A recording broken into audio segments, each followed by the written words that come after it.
For 15 years, Claire and I appeared to be the couple everyone admired. At least, that was the impression we gave. Our marriage seemed like the stuff of heartfelt cards, reliable, loving, grounded in mutual trust. Or so I believed. I used to watch her at social events, her laughter effortlessly brightening the atmosphere, and I'd feel a deep sense of pride just knowing she was mine. We functioned like a well-tuned team. While I focused on building the foundation of our life, she added the flourishes that made it feel complete.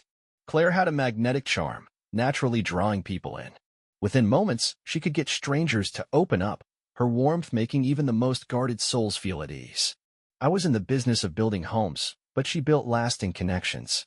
Together, we projected an image of success, hosting graceful dinner parties and taking picturesque vacations that filled our photo albums with moments that looked like perfection. But it's strange how quickly an illusion can fall apart. All it took was a single misdirected email. One small mistake, and everything I thought I knew about our life cracked open, revealing a truth I never expected. The shift began the moment Claire's message mistakenly appeared in my inbox. It wasn't only the content that disturbed me, something about the tone struck a nerve. It was tender, personal, and far too affectionate to have been intended for me. I read it again and again, hoping to find some innocent explanation, but with each reading, the sinking feeling in my stomach only grew worse. I retraced the events of that seemingly ordinary Wednesday.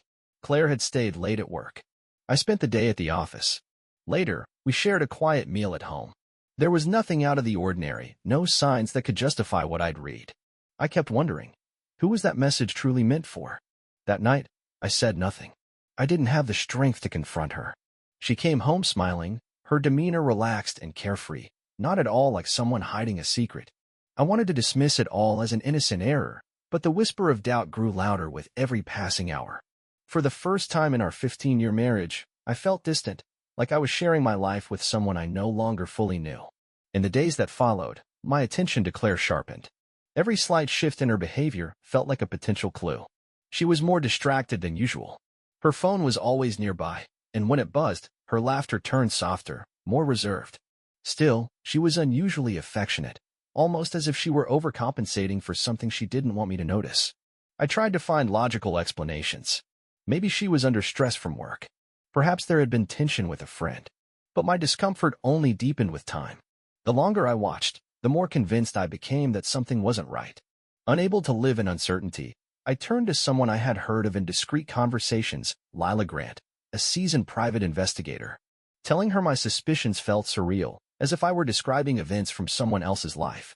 But Lila listened patiently, without judgment, and assured me she would uncover the truth. Even as I waited for her first findings, a part of me clung to the possibility that I was mistaken. I held on to the hope that Claire would come forward and explain everything, that it would all turn out to be some misunderstanding, nothing more. I imagined her speaking to me with the same warmth and familiarity I had loved for so many years. But that hope grew dimmer each day. What hurt the most wasn't just the fear of betrayal. It was the realization that I was beginning to question the foundation of our life together, our love, our shared memories, and my ability to trust the woman I thought I knew so well. The report from Lila arrived one quiet Thursday afternoon. A plain manila envelope was slipped into my hands with little fanfare, yet it carried the weight of a storm. I waited until I was completely alone in my office before opening it. My heart raced as I pulled out the contents. There were photographs, images of Claire seated across from a man I didn't recognize at a cozy little cafe. They weren't displaying overt affection, but the connection between them was unmistakable. Her posture leaned subtly toward him, and his hand brushed hers in a gesture too gentle to be accidental. Another set of photos showed them entering a discreet boutique hotel located in a quieter part of town. It was the kind of place chosen by people looking to keep things hidden. Hours passed before they re-emerged. I stared at the images, a wave of disbelief crashing over me, quickly followed by a storm of heartbreak and rage. I flipped through the photos again and again, searching desperately for a different explanation, but there wasn't one. Deep down, I already knew the truth. Claire was involved with someone else. Lila's written summary confirmed it.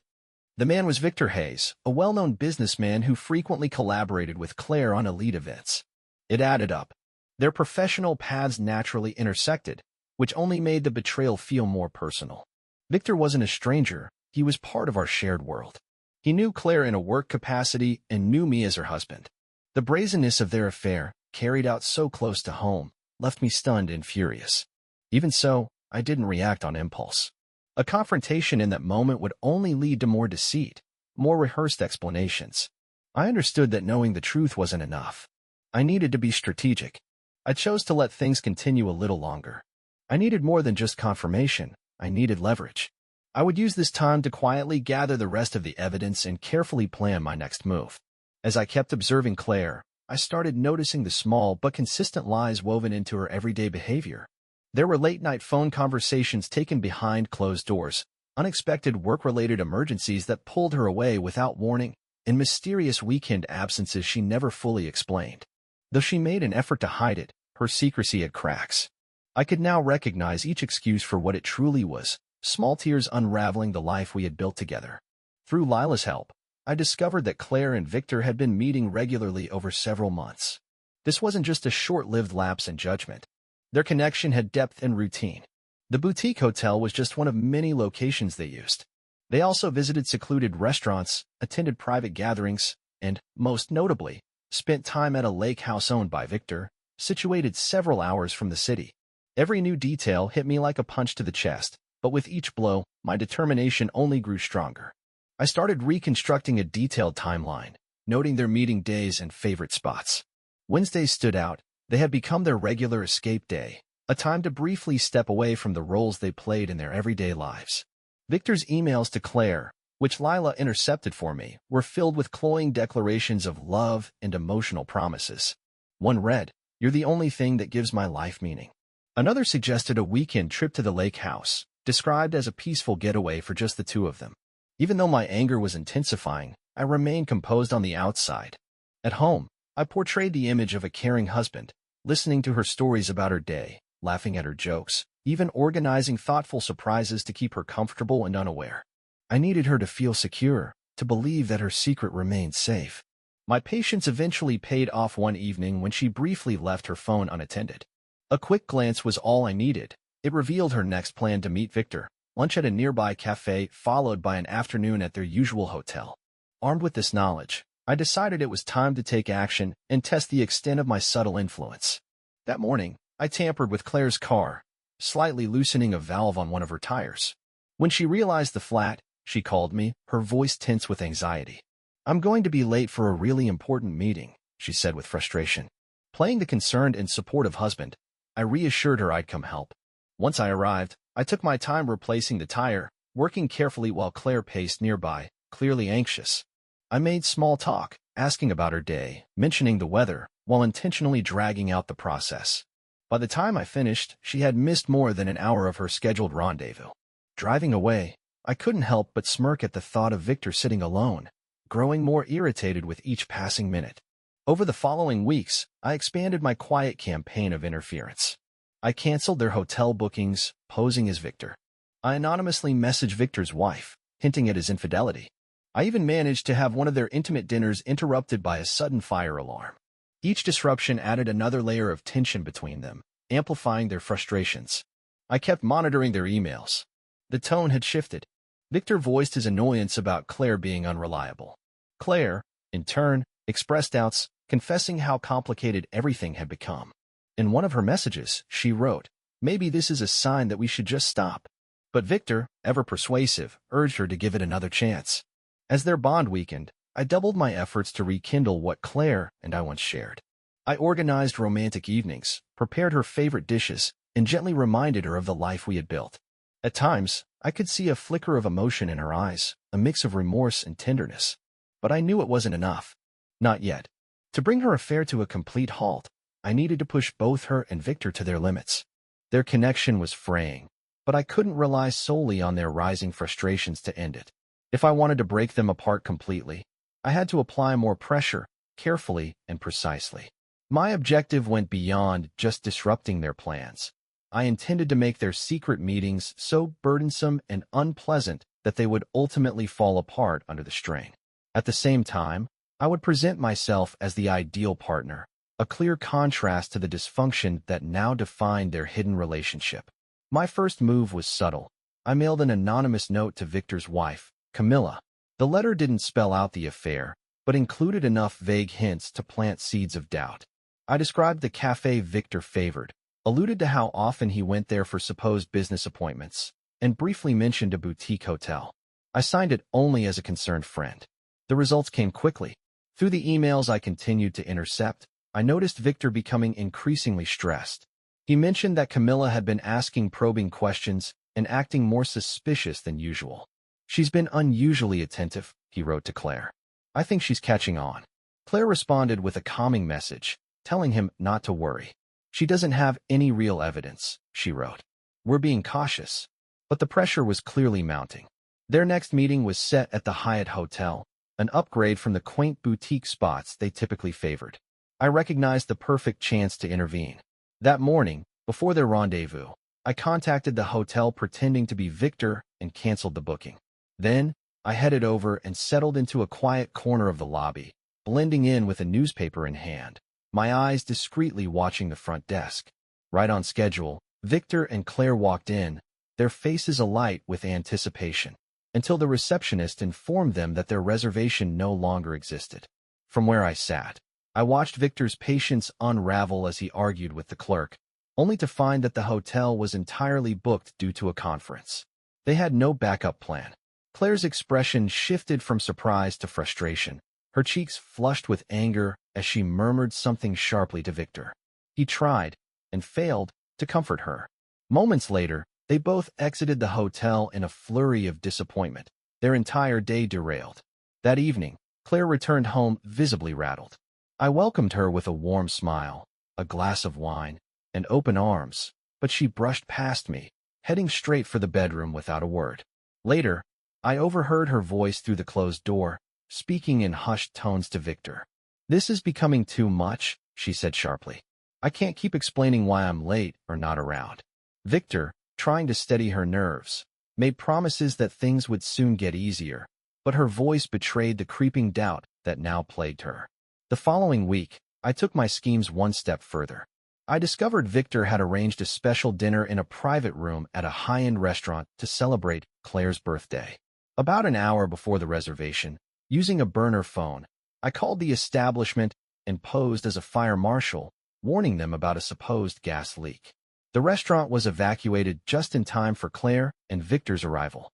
I could only imagine their stunned expressions as they stood outside, their evening plans literally extinguished.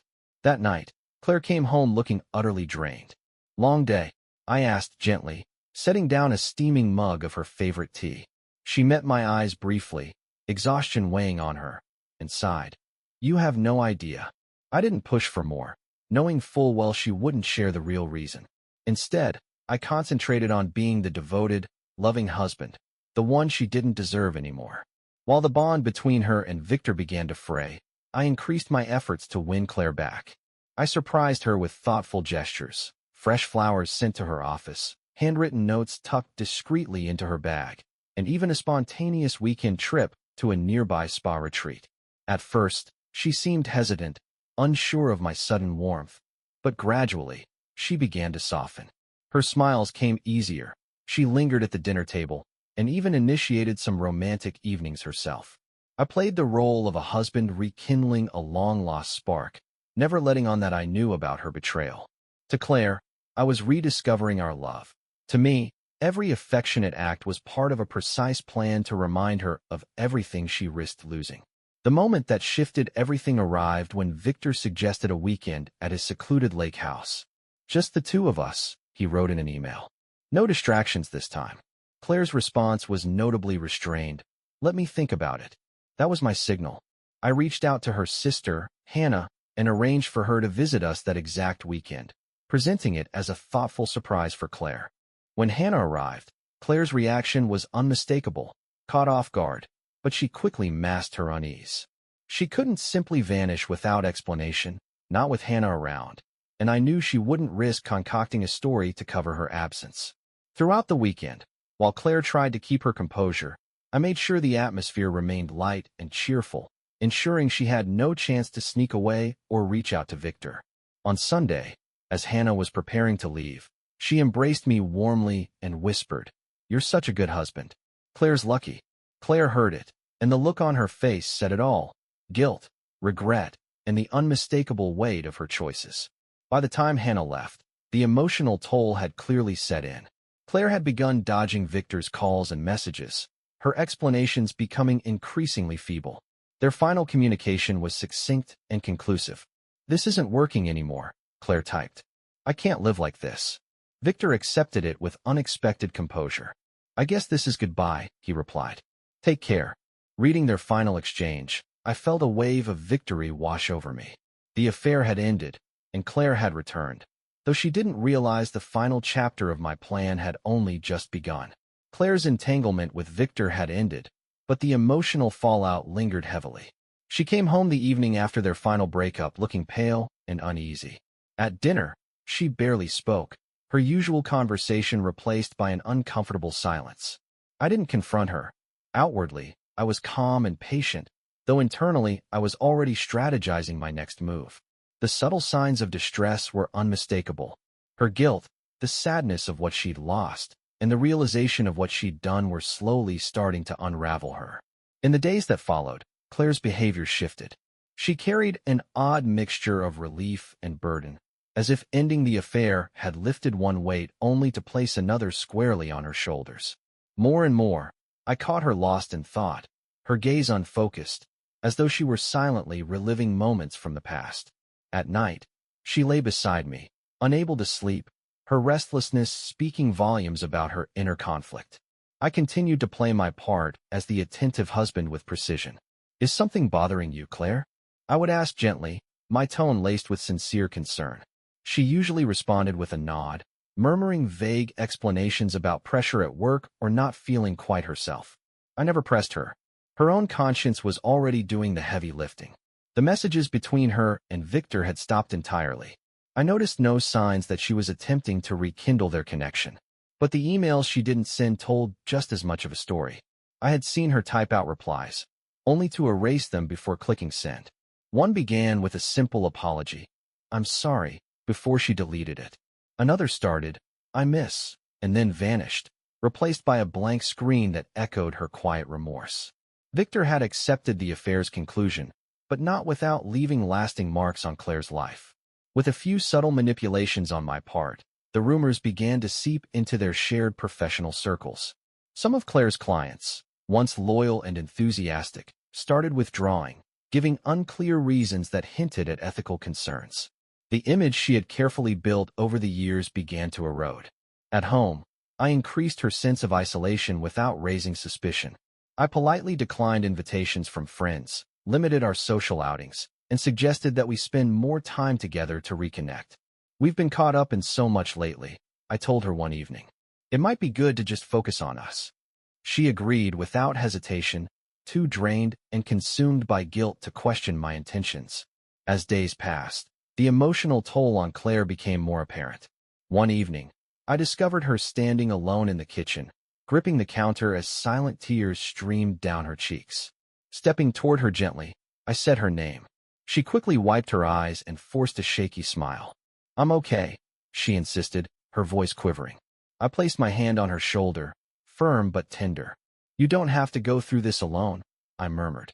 "We can handle it, whatever it is, together." That was when she broke.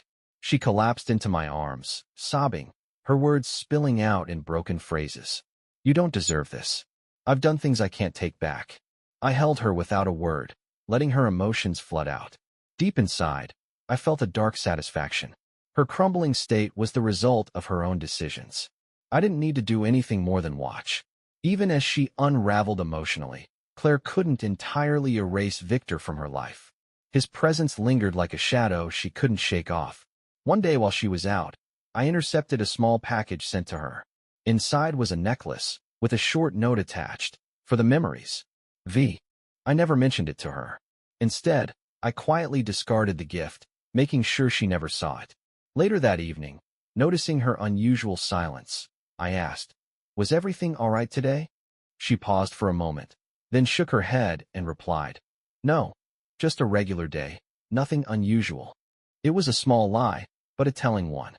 She was attempting to move forward, though a part of her still clung to what had been. I continued performing the role of the ideal husband flawlessly. I planned cozy weekend trips, prepared meals I knew she loved, and filled our home with thoughtful touches, fresh flowers on the table, sweet notes tucked into her book. Every act was part of a quiet campaign to anchor her more firmly to our life together while deepening the weight of her remorse. Sometimes she appeared genuinely touched. Her eyes would soften as she looked at me. "You've been so incredible lately," she told me one evening. "I don't know how I deserve this." I gently swept a strand of hair from her face and responded, "Everyone makes mistakes, Claire. What matters is how we move past them." Despite appearances, I didn't allow myself to be fooled by her attempts at normalcy. The guilt tethered her to me, but it also kept her bound to the memories she wished to leave behind. I saw it in the way her eyes lingered on her phone, in her subtle unease when discussing work. She was making an effort to move on, but part of her remained caught in the past. I waited patiently, allowing her to believe that the storm had passed.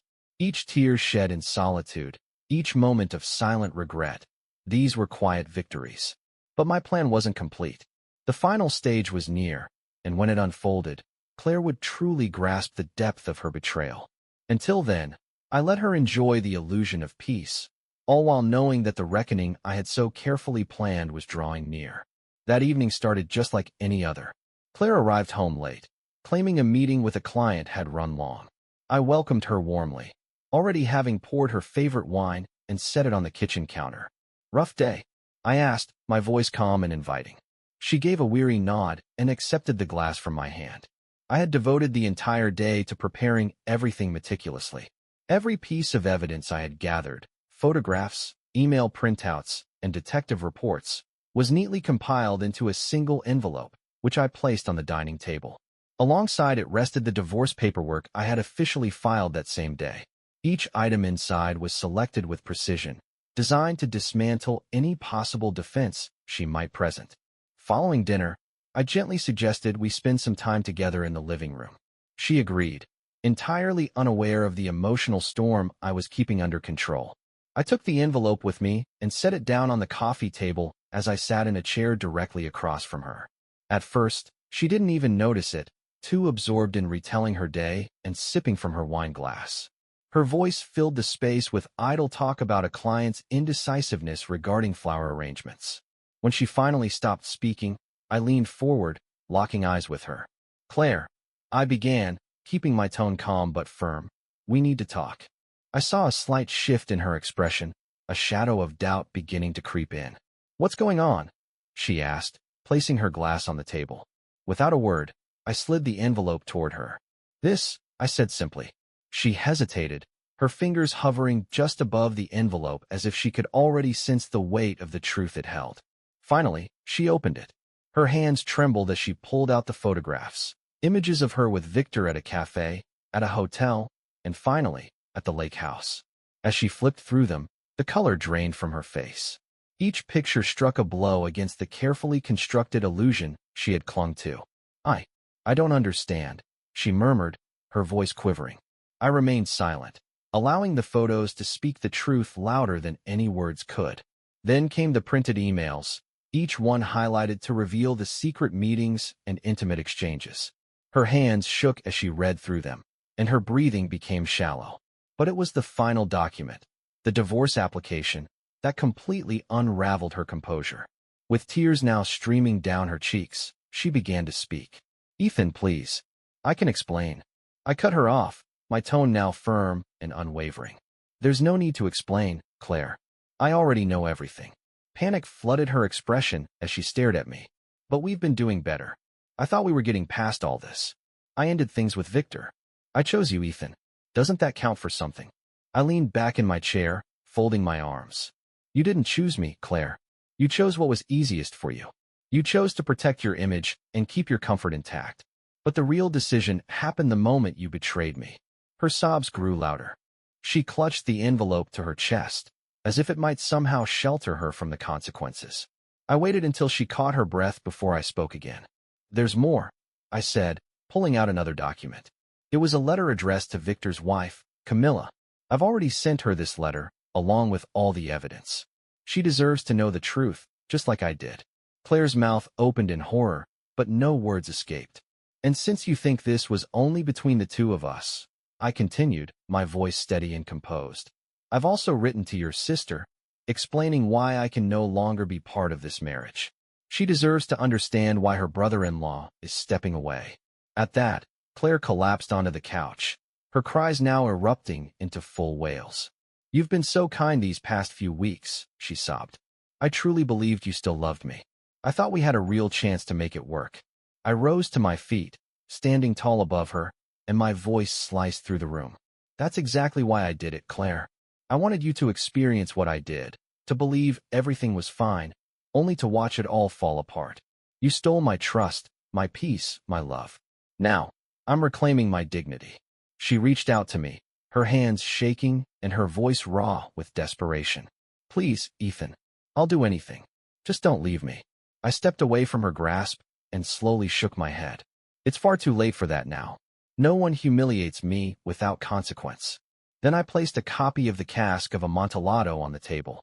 The passage about retribution was highlighted clearly for her to see. Without another word, I turned and left the room. Her cries followed me, a painful echo of the life we had shared and the betrayal that had brought it all crashing down. I didn't glance back. The door closed behind me, not just on our home, but on our marriage, too. The chill of the night greeted me, and for the first time in months, I felt a sense of liberation. Claire had made her choices, and I had made mine. The game had ended, and this time, I was the one who came out on top. The morning after I walked away from Claire, the house felt strangely silent. I had spent the night in a hotel, deliberately choosing one far from our neighborhood, and returned only to gather my things. As I stepped inside what had once been our shared home, it struck me just how much of it still reflected her. The framed photos on the walls, the scent of her perfume lingering in the air, and the subtle remains of the life we had built together, all of it clung to the space. But that life was gone, broken by her decisions and finalized by mine. I never spoke to Claire again after that night, but I heard about her hardships through people we both knew. The proof I had forwarded to both her sister, Hannah, and Victor's wife, Camilla, landed exactly as I had hoped. Once one of Claire's closest allies, Hannah was outraged and immediately distanced herself. She didn't stay quiet either, telling friends and acquaintances all about what Claire had done. Their last exchange ended with Hannah reportedly questioning how Claire could do such a thing to Ethan, insisting he never deserved it. Camilla, on the other hand, acted swiftly and decisively. Armed with the damning evidence, she filed for divorce and went after a substantial portion of Victor's assets, including the lakeside property that had been the backdrop for so many of his secret meetings with Claire. Victor, as expected, attempted to brush the whole thing off, but with photographic proof and email trails, his denials fell flat. Their breakup quickly became the talk of our circle, with Claire's name inseparably tied to the scandal. The ripple effects touched every aspect of her life. Her professional image took a significant hit, and soon the whispers about her private affairs started to impact her business. Contracts were abruptly canceled as clients sought to avoid being associated with her growing controversy. The enterprise she had worked so hard to build began to fall apart, and she found herself struggling to bring in new business. As for me, my focus shifted toward rebuilding. The divorce moved quickly, aided by the solid evidence, granting me a sense of closure, though it also left behind a lingering emptiness. I decided to step away from work for a while and visit the destinations that had long lived only in my dreams. I wandered along the sun-drenched beaches of Santorini, hiked the majestic trails of Patagonia, and immersed myself in the vibrant chaos of Tokyo's streets. These journeys became a form of healing, each stop reminding me that there was still a world beyond the heartbreak Claire had left behind. During those moments of solitude and discovery, I found myself revisiting not only her betrayal, but also my own reactions to it. While I didn't regret my actions, they had been measured and necessary. I couldn't pretend they hadn't affected me deeply. Revenge, even when justified, came with a cost. I had exposed the truth and regained a sense of control, but I was left questioning whether the emotional price was too high. Several months after everything had ended, Claire tried to reach me. A handwritten letter showed up at my office, her words filled with remorse. She confessed to her foolishness, calling her actions the greatest mistake of her life, and pleaded with me to allow her a chance to make things right. I read her letter twice before tucking it away in a drawer. I didn't respond. There was nothing left to discuss. Forgiveness wasn't something I could offer, not then, and perhaps not ever. As the seasons changed and the one-year mark approached, I began rebuilding my life in a more meaningful way. I rekindled old friendships, deepened bonds with family, and slowly opened myself to the idea of dating again. At first, the thought of trusting someone felt unreachable, but time brought perspective. I started to understand that not every connection was doomed, and gradually, I let myself believe in new beginnings. One evening, while attending an art gallery opening with a colleague, I met Emma. She was a curator, full of humor and light, and our conversation about the exhibit flowed naturally. For the first time in what felt like forever, I felt a genuine spark. Over the following months, we grew close. Her open heart and sincerity stood in sharp contrast to the deception I had endured before. Emma knew pieces of my story, only the ones I felt comfortable sharing, and she never pressed for more than I was ready to give. With her, I found a calming stability, something I hadn't realized I was longing for. Looking back, I couldn't deny the sense of triumph I felt from orchestrating everything so precisely, from taking back my self-respect and bringing the truth into the light. But I also came to understand the emotional weariness that came with holding on to resentment. Though it felt powerful in the moment, those weeks of tearing down Claire's world left me drained. It wasn't until I chose to release that bitterness that genuine healing began. Her betrayal had exposed the fragility of trust, but it also revealed a resilience within me I never knew I had. I faced the pain head-on, confronted every hidden corner of my emotions, and emerged stronger on the other side. I realized that life's purpose isn't to avoid hurt, but to learn how to rise again once it's done its damage. Sitting on the balcony of my new place, I watched the sun lower itself beneath the skyline and felt a quiet closure settle in. The chapter with Claire had come to an end. Though marked by heartbreak and disloyalty, it ultimately led me to clarity and renewal. For the first time in years, I allowed myself to believe in the possibility of happiness again. The past was behind me, and the future, though uncertain, felt like a blank canvas waiting to be painted.